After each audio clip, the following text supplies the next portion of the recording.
আসসালামু আলাইকুম সবাইকে, আশা করি সবাই ভালো আছেন। আজকে আমাদের একটা হলুদের প্রোগ্রাম ছিল যেখানে আমরা 3 ফ্রেন্ড অনেক এনজয় করছি। আজকের ভিডিওটা এইটা নিয়েই। আসলে ফ্রেন্ডদের ভাই বোনদের বিয়ে হলে ওই টাইমটা একসাথে অনেক এনজয় করা হয়। আর এর তো হচ্ছে মাহিন ক্যামেরা দেখে পোজ মারা শুরু করছে।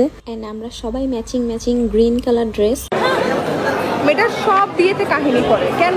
কাহিনী আমি না করলে কে করবে? একজন তো থাকা লাগে। এখন তুমি এখানে কেন দাঁড়ায় আছো? মানুষের তো নজর লাগাই দিচ্ছ কাশ্মীর। দেখেন দেখেন কে আরে মাম্মা, কি যে খবর তোমার?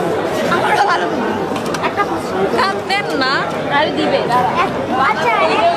আমরা আসলে বেশি একটা কথা বলতে পছন্দ করি না, তাই আসার সাথে সাথেই ফুচকা টুচকা খাওয়া শুরু করে দিছি। আর মাহিন আমার কাছ থেকে কয়েকটা ফুচকা মেরে দিয়ে চলে গেল। আর যারা হলুদে ফুচকার ব্যবস্থা করে আমি দোয়া করি যাতে তাদের বিবাহিত জীবন অনেক সুখের হোক। আর এই তো আমাদের দুলা ভাই, যিনি ফুচকা খেতে পারছেন না, আমাদেরকে দিয়ে দিচ্ছেন। আসলে এরা অনেক ভালো মনের মানুষ হয়। আপনার জন্য অনেক দোয়া রইল।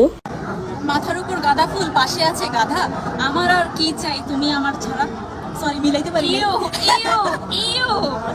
না আসলে তোমার বিয়েতে গাঁদা ফুল দিয়ে সাজিয়ে যেতে অনেক pretty। বিয়ের সাথে তো আমি করছি না। কেন? লাইফে শান্তি চাই, প্যারা না। ট্রু মেন একটা চা। দেন নাচের পার্ট শুরু হয়ে গেল। আর আমি দাঁড়ায় দাঁড়ায় ডিপ্রেশনে ভুগতেছিলাম, বিকজ মানুষ মানুষের ভাই বোনের বিয়েতে কত সুন্দর করে নাচে। আর আমি আমার বোনের বিয়েতে এতই বাজে নাচছি যে নিজের ভিডিও দেখে নিজেই হাসতে হাসতে আমি শেষ। কিন্তু ব্যাপার না, আমি এরপর থেকে ডিসিশন নিয়েছি আর কোনো হলুদে নাচবো না এবং নিজেকে হাসির পাত্র বানাবো না মানুষের সামনে। আর এ তো জামাই আর বউ, সবাই দেখে অবশ্যই মাশাল্লাহ বলবেন। সবাই প্র্যাকটিস করে কত সুন্দর করে নাচতে পারে, আর এদিকে আমি যে কিনা কিছুই পারি না। আমি আর আমার বন্ধু শুধু সবার নাচ দেখতেছিলাম, বিকজ এসব জিনিস আমাদের দ্বারা একদমই হয় না। এই নাচটা সব থেকে সেরা হয়েছে। আর ওই যে পিছনে আমার বন্ধু নাবিলা দেখা যাচ্ছে অনেক সুন্দর করে নাচতেছে।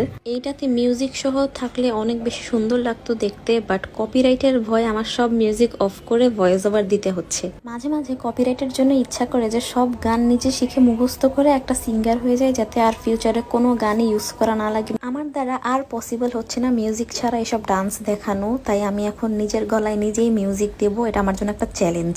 আরে চাঁদের বাত্তির কসম দিয়া ভালোবাসিলি, সূর্যের আলোয় ঝলমলাইয়া আমায় পোড়াইলি। আরে চাঁদের বাত্তির কসম দিয়া ভালোবাসিলি, সূর্যের আলোয় ঝলমলাইয়া আমায় পোড়াইলি। এখন তো চাঁদেও চিনে না, আমার এই সূর্যেও চিনে না।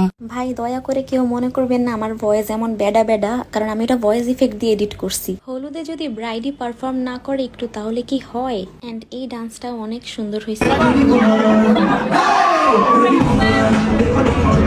যে কোনো হলুদের প্রোগ্রামে সব থেকে এনজয় করার পার্টটাই হলো ডান্সের পার্ট। আর এর জন্যই বিয়ের প্রোগ্রাম থেকে হলুদের প্রোগ্রামে মানুষ বেশি এফোর্ট দেয়। আমার বোনের বিয়েতে যখন স্টেজের উপর আমাদের অনেক দিনের প্র্যাকটিস করা নাচটা নাচতেছিলাম, তখন লোকটা মিউজিক মাঝখান দিয়ে অফ করে খাবারের অ্যানাউন্সমেন্ট করছে। আর ওই লোককে যদি আমি এই জীবনে কোনোদিন সামনে পাইতাম। সবার প্র্যাকটিস করা নাচ দেখে মাহিন মনে মনে আফসোস করতেছিল যে এই কয়েকদিন কেন প্র্যাকটিস করে নাই, তাই ওদের আগের প্র্যাকটিস করা ডান্স এখন চালাই দিছে। দেন আমরা 3 জন পিকচার তুলতে আসলাম, আর দেখলাম যে আমাদের পোজ মারা পিক ভালো আসতেছে না, তাই ক্যান্ডিড পিকচার তোলার জন্য এমন অ্যাক্টিং করতেছিলাম। পিছে সুন্দর সুন্দর মেয়েরা যাচ্ছে। তোমার সুন্দর আমি কোনোদিনও সুন্দর লাগে না আমাকে। আমাকে একটু এদিকে একটা ছবি তুলে দে। তুমি আমাকে বিয়ে দিলে না কেন? আসলে সবার কথা পাত্তা দেই না। আমার ভিডিও চলতেছে, তুই এখানে মাঝখানে পাটি সাপটা চাস কেমনে রে? তারপর আমরা সবাই খেতে বসলাম। এন্ড আল্লাহর রহমতে আমার এই জীবনে কোনো দাওয়াতেই লেগ পিস ছাড়া অন্য কোনো পিস কষ্ট করে খাইতে হয় নাই, আর আমি পারিও না খাইতে। এখন দেখি